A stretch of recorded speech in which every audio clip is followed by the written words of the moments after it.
And moving to South America, Venezuela has reached a grim milestone in the struggle against climate change.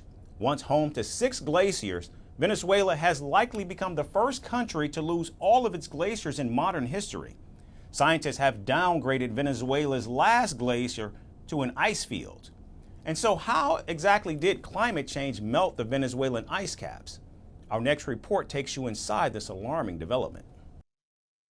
The South American nation of Venezuela has become a stark reminder of the threat from global warming. In a grim milestone, scientists have downgraded its last glacier to an ice field. This has potentially made Venezuela the first country to lose all of its glaciers in modern history. Venezuela had been home to 6 glaciers spanning a total area of 1,000 square kilometers. But 5 of these glaciers had disappeared by 2011, leaving the Humboldt glacier, also known as La Corona, all alone.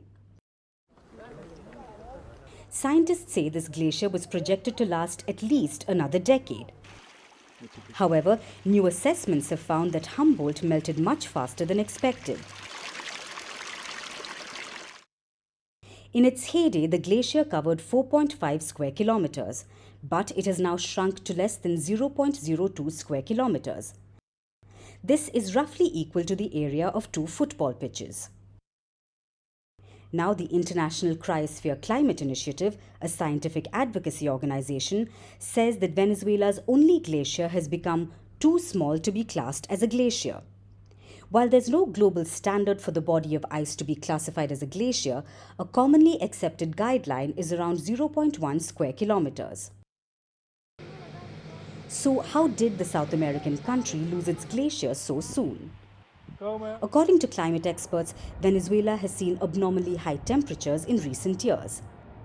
The country also sits closer to the equator and has relatively low-lying mountains, which made the ice caps more susceptible to global warming. In December last year, the Venezuelan government announced a project to save its only glacier. It involved covering the remaining ice with a thermal blanket in the hope of insulating and protecting it.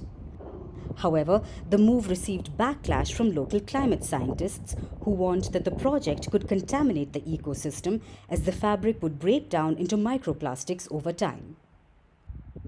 Now, researchers say the Humboldt glacier did not contain enough ice to raise sea levels.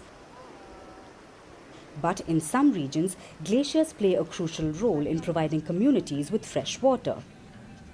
And if they melt, humans will have to rely purely on spot rainfall.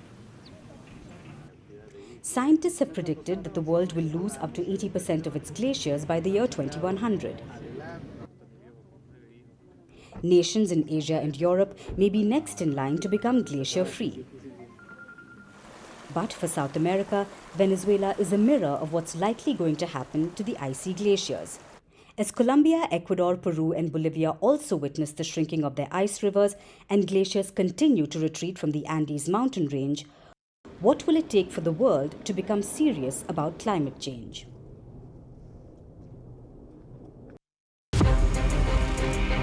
From impeachments to inaugurations, if it's a political story, we are on the scene. The race for the White House is heating up. We're beating Biden. How dare he say that? If it's breaking news, we're live with the latest coverage.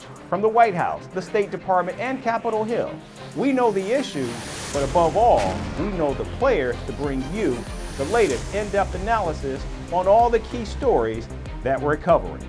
I'm Eric Ham. Join me from Washington here on Firstpost America.